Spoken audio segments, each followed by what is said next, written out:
धीरे फैल रहा था। एक दिन मोरध्वज ने यह देखा कि कुछ गांव वाले भूख और अत्याचार से परेशान होकर उसकी ओर आए।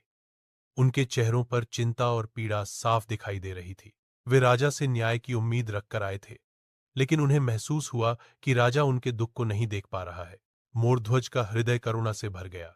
उसने कहा, मैं न केवल वन में तप कर रहा हूं या धर्म की साधना कर रहा हूं, बल्कि मेरा कर्तव्य है कि मैं अपने राज्य और प्रजा के लिए भी न्याय और शांति सुनिश्चित करूं।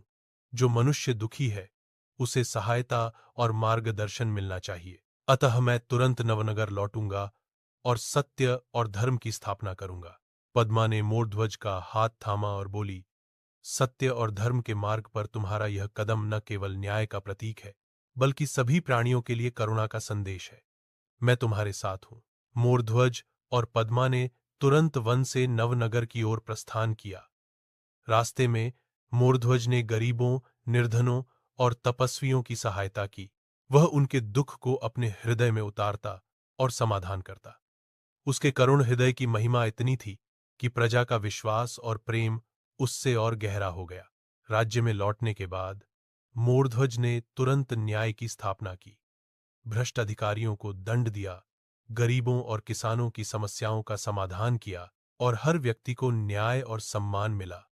उसकी करुणा और निर्णय शक्ति के कारण नवनगर पुनः सुख, समृद्धि और शांति का प्रतीक बन गया। इस घटना से यह स्पष्ट हो गया कि सच्चा राजा वही है जो केवल सिंहासन पर नहीं, बल्कि प्रजा के दुख और पीड़ा में भी सहभागी हो। मोरध्वज का हृदय इतना विशाल और करुणामय था कि उसकी दृष्टि में सभी प्राणी समान थे, चाहे वे राजा हों या गरीब। इस प्रकार मोरध्वज का करुण हृदय और पद्मा की भक्ति राज्य और वन दोनों में धर्म और सत्य का प्रकाश फैलाने लगी, और वही भविष्य के धर्मराज मोरध्वज के रूप में उनकी प्रतिष्ठा बन गई। अध्याय 8। मोरध्वज का राजा बनना और आदर्श शासन। जब मोरध्वज और पद्मा नवनगर लौटे तो पूरा नगर उनके स्वागत के लिए सज गया। प्रजा उनके आने की खबर सुनकर उत्साहित थी। मोरध्वज ने पहले तो वन में बिताए अपने वर्षों की साधना और तप का स्मरण किया। फिर उसने सिंहासन ग्रहण किया।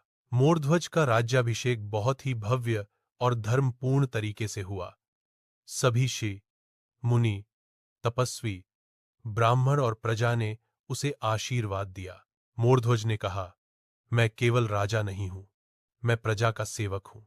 मेरा धर्म है न्याय करना, करुणा दिखाना और सत्य का मार्ग स्थापित करना। जो मेरे राज्य में रहता है वह सुखी और स्वतंत्र हो, यही मेरा उद्देश्य है। राज्य